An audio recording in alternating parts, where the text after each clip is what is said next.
Welcome back to our next episode where we are looking at the basics of true worship.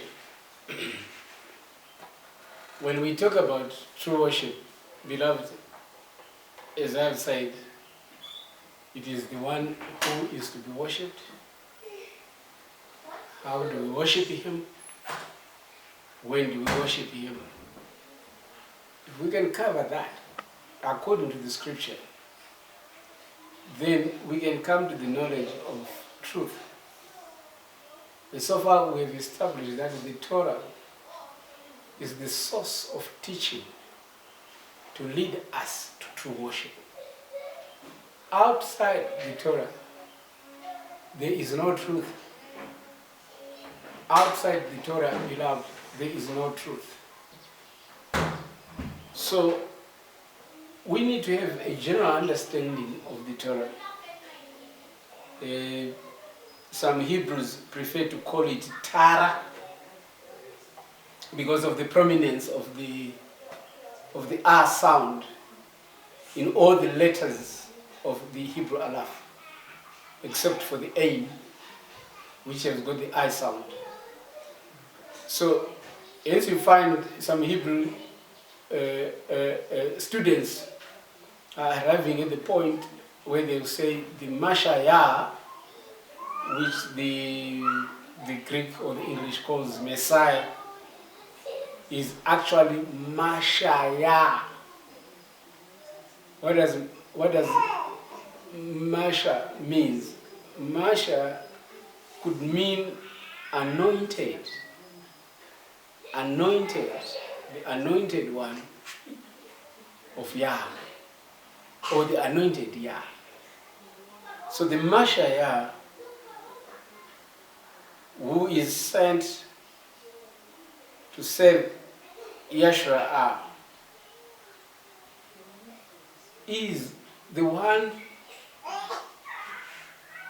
who should give us an example of how things are done, of how we worship. So a good understanding of the Torah, of the Torah, if I pronounce it in my language, it will be Torah. Torah in my language means to draw a line, right? When you draw a line, you are setting bounds, which is actually one of the other things that the Torah or the Torah does.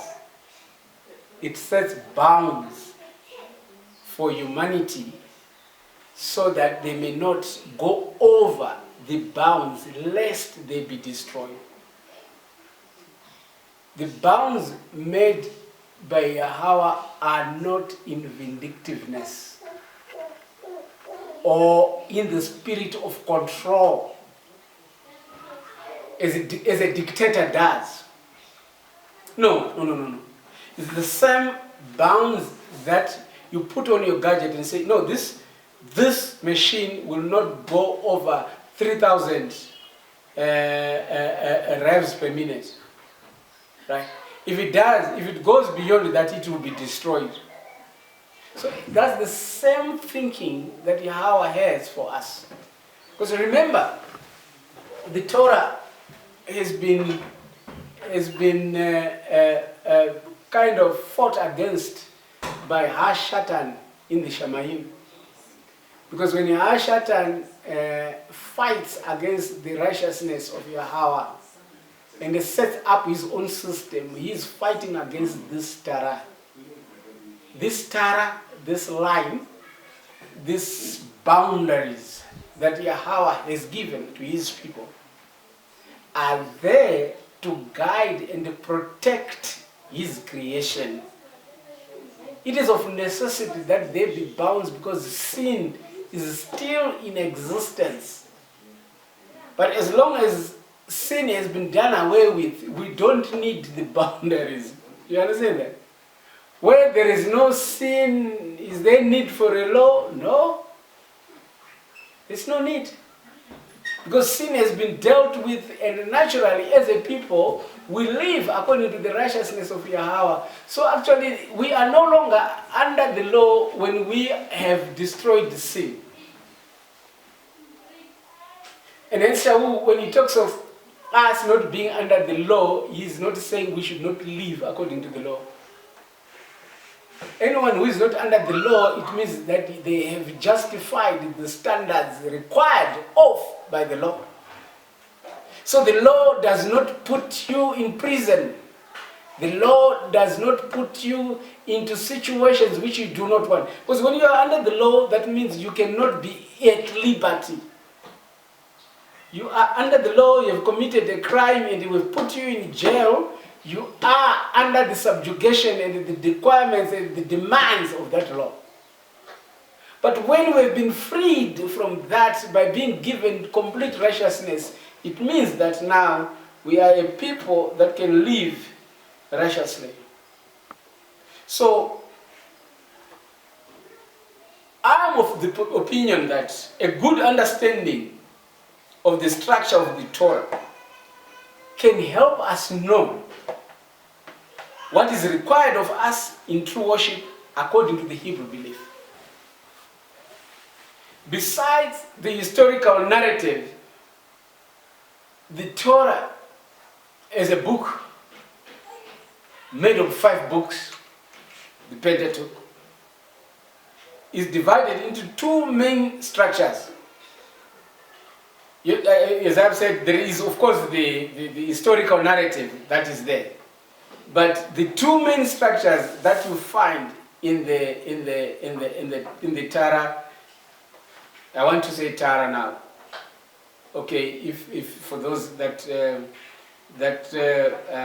are coming in for the first time, Torah would be what we pronounce as Torah. Right. It is the book of the covenant and the book of the law. Those are the 2 main books in the Torah. The historical narrative is found in both the book of the covenant and the book of the law. So there is a the historical thread going through from Genesis to Devarim, telling us the story of the people involved in the events. Right. So it goes through right from Bereshit to Devarim. That is the historical narrative. And it is found in both books, the book of the covenant and the book of the law. The book of the law has got everything that you find in the book of the covenant, plus the added law, which was given from the book of Shemoth, or the book of Shemoth is the book that we call Exodus. Now, what does Shemoth means? It means that the name of Yahweh is a sign. It is in the book of Shemoth that the name of Yahweh is given. And when he introduces himself, it is in this book that introduces himself, and he introduces his times of worship in this book. And his times of worship become the sign that we worship him when we obey those times of worship. So we also read, we also find the book of the law from Exodus 24 verse 12 to Deuteronomy 31:26. Whereas the book of the covenant is basically from Bereshit 1 verse 1 to Shemoth, Exodus 24 verse 8.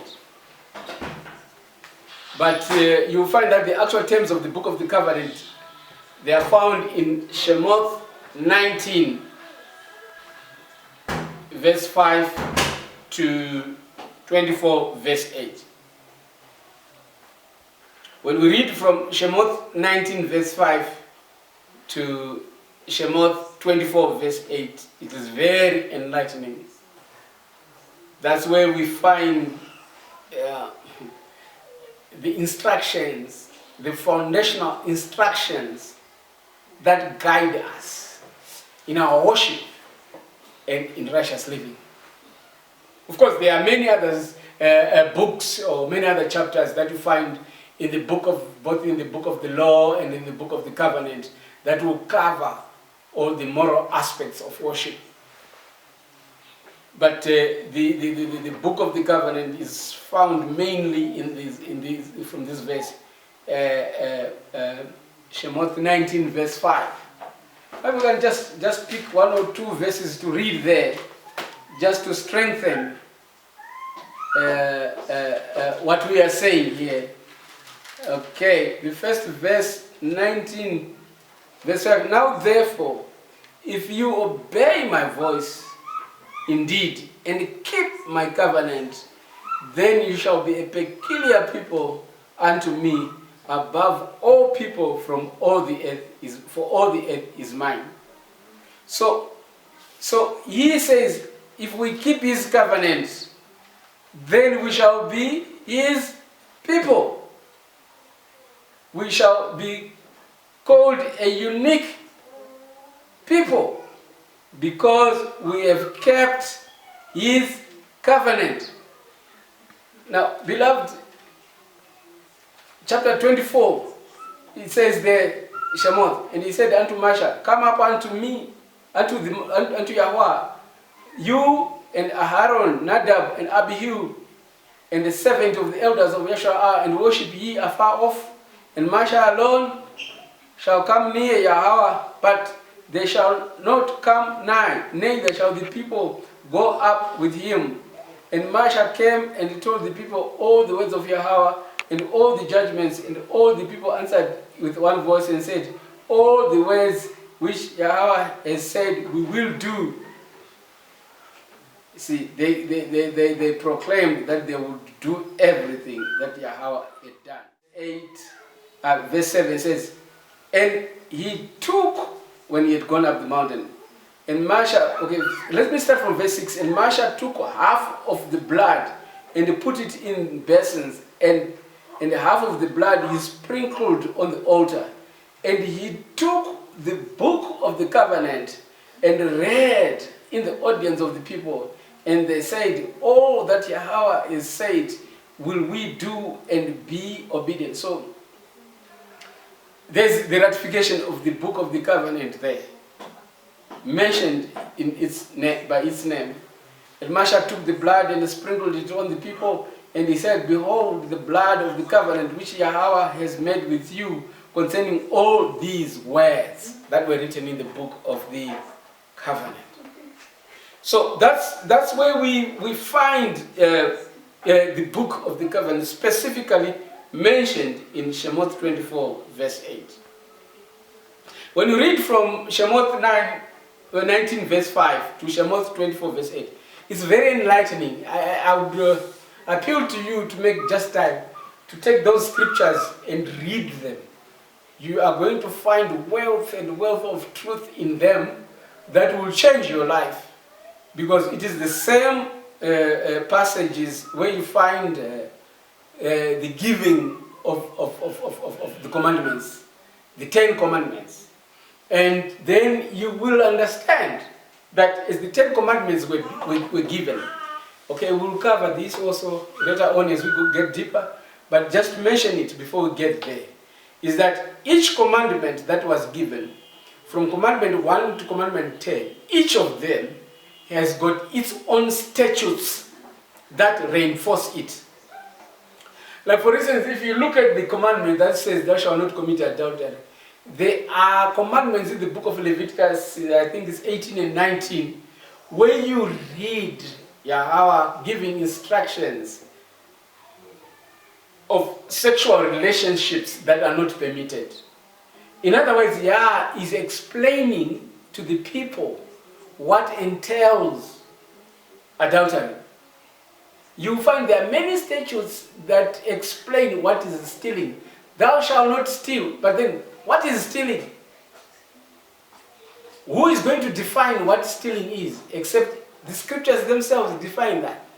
So you find Yahweh in his wisdom, he gave statutes that explain the 10 commandments Each of the commandments has got its own statutes that explain it.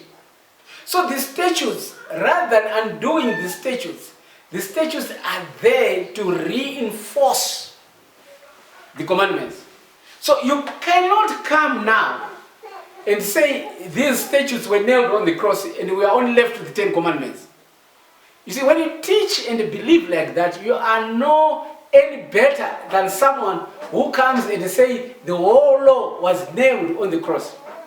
So that's why you find generally Christianity, whether they are Sabbath keepers or not, they are just the same as the Sunday keepers because they refuse some of the statutes.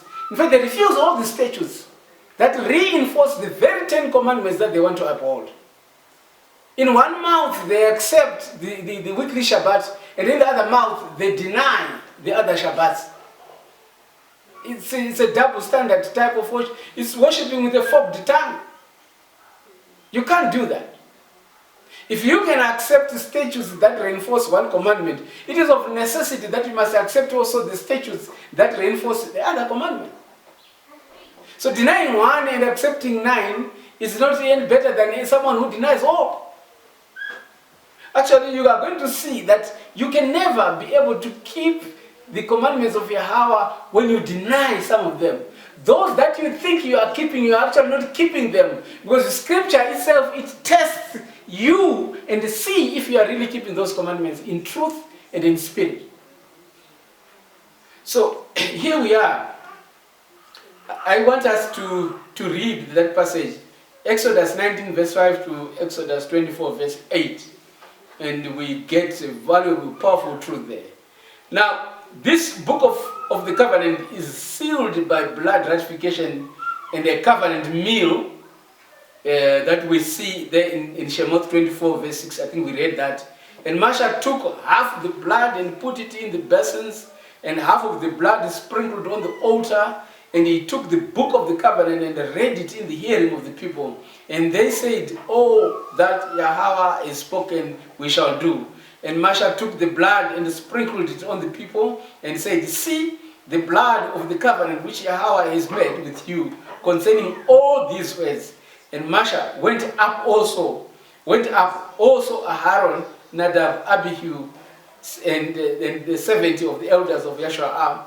And they saw the Elohim of Yahshua, and under his feet like a paved work of sapphire stone, and like the heavens for brightness.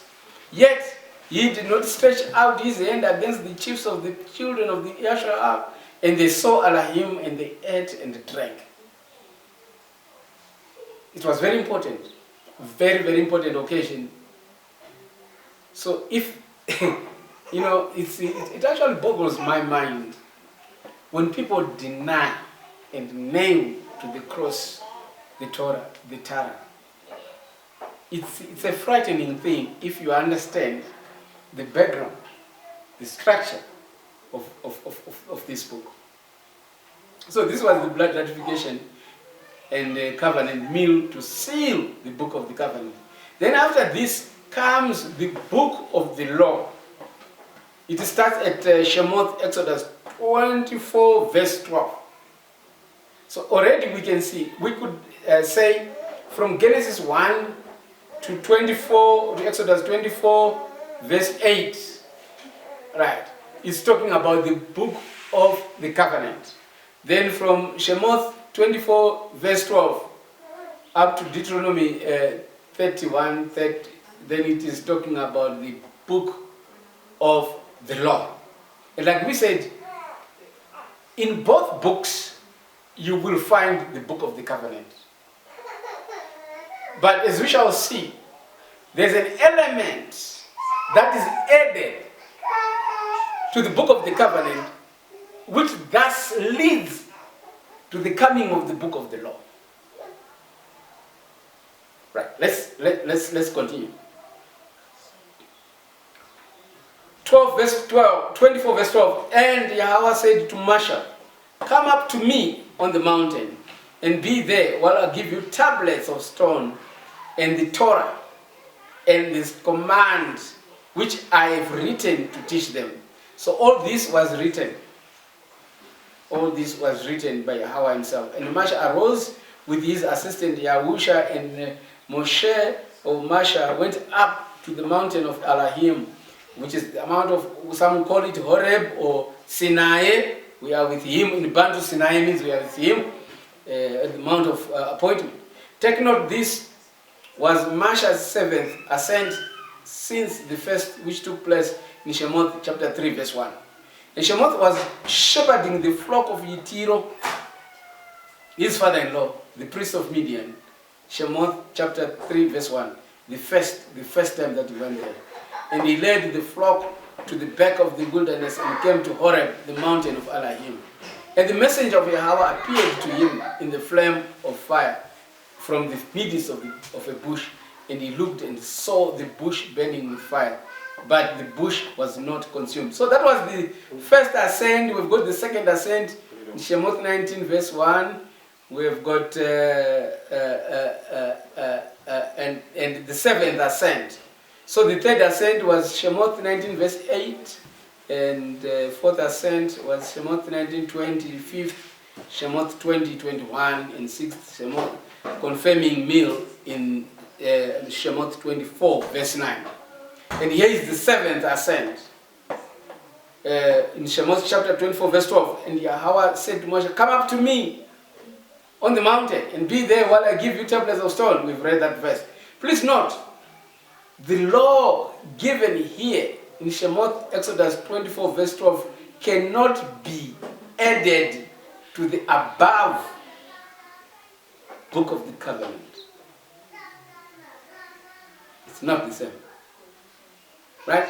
So the book of the covenant must stand alone as the book of the covenant. Because when a covenant has been made and ratified, it cannot be changed.